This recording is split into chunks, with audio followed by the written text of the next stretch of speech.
په دې وخت کې دنیا دریم عالمي جنگ طرف ته تیسری جنگ عظیم طرف ته چې کوم دی روانه ده چې کوم حالات روان دي الله رب دې زموږ ټول حفاظت وکړي لیکن ډیر خطرناک حالت روان دي چې دا جنگ ختم نشو او چې کوم جنگ بنیادی خې شوی دی چې کوم علامات کوم نشانیان او چې کوم منظرنامه زموږ مخې ته ده یقیني طور پر دا حالت انتهایی بیانک او خطرناک زګه چې په دې وخت کې د دنیا چې کوم دا یو ګلوبل ویلیج دی یعنی په دې وخت کې د پوره دنیا چې کوم دا د یو کلی په مانند ده څنګه چې په یو کلی وي هغه کې غموشي یا خادي وي په پوره کلی کې دغه اثر دغه شان دي په دې وخت کې په پوره دنیا چې کوم دا د یو کلی په مانند ده د یو ملک په مانند ده کچري په پوره دنیا کې په یو کونه کې دوه ملکونه ختی وي جنگ وي نو دا هغه اثر په پوره دنیا باندې کې عالمی منډي چې ګلو اکثر په نیوز کې بتا سوال چې په عالمی منډي کې تیل ګران شو په عالمی منډي کې فلاش ګران شو داغي اثر په پوره دنیا باندې کې بهر ملک باندې کې د دې مثال داسې دی څنګه چې اوس د پاکستان دی ملک صرف پاکستان بیا بدی کې سلور صوبې بیا په سلور صوبو کې په هر صوبه کې جګم دي ځان ځان ضلع دي او بیا په هر ضلع کې ځان ځان تحصیلونه دي بیا په هر تحصیل کې ځان ځان جګم دي یونین کونسل دي او بیا ځان ځان ویلیج دي ځان ځان کلی دي بیا پاګه کلو کې ځان ځان کورونه دي نو دغه شانتي د دنیا د نظام دی اگر چې د ملکونو الګ الګ دي لیکن عالمي حواله سره چې وګوري عالمي معیشت په حواله سره وګوري نو د دې یو بل سره جوړ دی ځکه چې په عالمي منډي کې تیل ګران شي نو اتوماتیکلی چې کوم ټول دنیا د څومره ملکونه دي په هغه کې چې کوم بیا تیل ګراني صرف په پاکستان جنگ چې شروع دي صرف یو میاشلانه دي شي چې پاکستان کې پټرول سلور سوا بلکې 500 ته رسیدو په تاسو اندازه ولګوي چې ما ویډیو کته په انډیا کې چې کوم دي خلک 100 کیلومتر ولاړ دي چې کوم دي دا سلندرو سپلاس کې دغه گیس نشته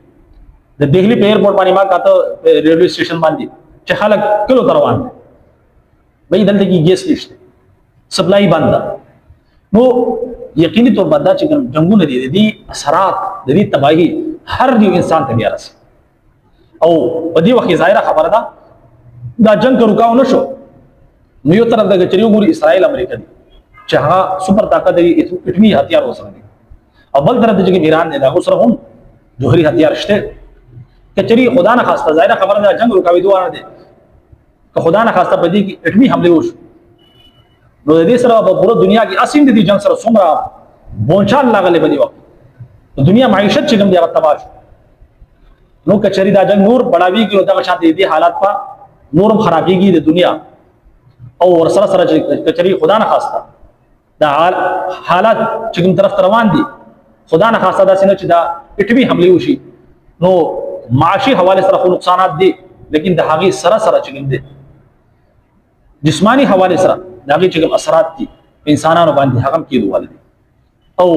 بیا ظاهره خبره ده چې د دې کوم اثرات دي دا بیا محدود نه دي سره دي ملکونه پورې بلکې د دې اثرات په پوره دنیا کې او دا چونګې زمونږ گاوند دي افغانستان پاکستان دا ایران دا یو گاونډي ملکونه دي نو بیا چې کوم د دې فسادات د دې تباہي شکار کیږي دا گاونډي ملکونه هم په بهرحال چې کوم حالات کم طرف روان دي چې کوم بنیاد کې شوی دي ظاهره خبره په دې حواله سره چې کوم امریکا دا ابنای هرمز دا یو سمندري پټای دا بالکل تنگ زی دي په دغه باندې د دنیا چې کوم 20% تیل یا معیشت دا دغه نه چلی نو په دغه حواله سره اوس امریکا دا غواړي چې د زما په قبضه کې راشي او ظاهره خبره ده چې په دې باندې امریکا قبضه وکړي یا اسرائیل به قبضه وکړي ایران دا نه غواړي او په خپل ځان سره برباد کو لیکن تر اوسه پورې هغه مقابله کې بالفرض چې په دغه باندې دا قبضه وشي نو بیا یقیني طور پر داغي اثرات په دې پوره خطه باندې کیږي څومره چې امت مسلمه ده داغو لپاره د خطرې ګڼي ده بهرحال په دې حواله سره یقیني طور پر په دې حالاتو کې موږ له پکاردار چې د الله رب عزت غواړو په کثرت استغفار کو ځکه چې دا بعض اعمال زمونږ داسې چې داغي په وجه باندې حالت راځي داسې بد اعمالکم هم مالکم اکثر کسانو یو باندې ظالم حکمران مسلط شوی ظالم حکمرانان ځکه مسلط کیږي چې دا زمونږ د اعمال نتیجه وي دا الله عز وجل طرف نه مسلط کیږي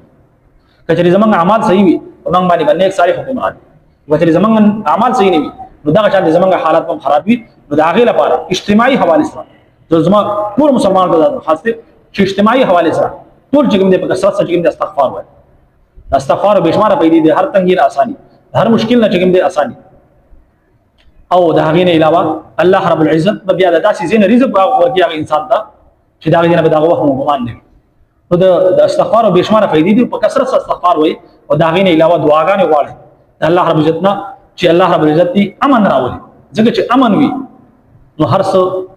صحیح وي او چې امن نه وي نو هر طرف ته تباہی بربادي وي ځکه حضرت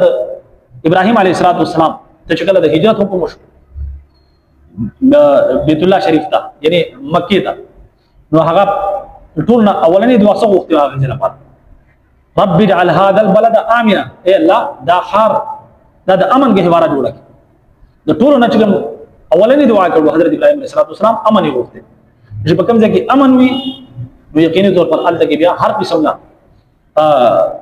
اسایش وي او چې په کوم ځای کې امن نه وي تباہی بربادي وي نو یقیني طور پر بیا هر طرف ته چې تباہی بربادي وي بیا هر طرف ته چې هلاکت نو الله حضرت غواړي چې الله دې امن راولي او استغفار به کثرت سره کوي او بالخصوص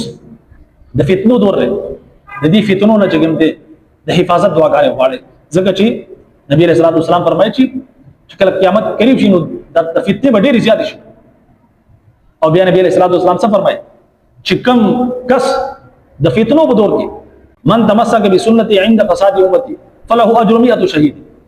چې کوم کس د فتنو په دور کې زما په یو سنت باندې عمل وکړي نو هغه ته به سلو شهیدانو اجر ملایي نو کوشش دا کوي چې د نبی صلی الله علیه وسلم چې کوم طریقه ده هغه اختیار کړي صراط مستقیم طرف ته راشي دی حواله سره چې کوم دی په دې موجوده حالاتو کې کچري منګه بل طرف ته ځو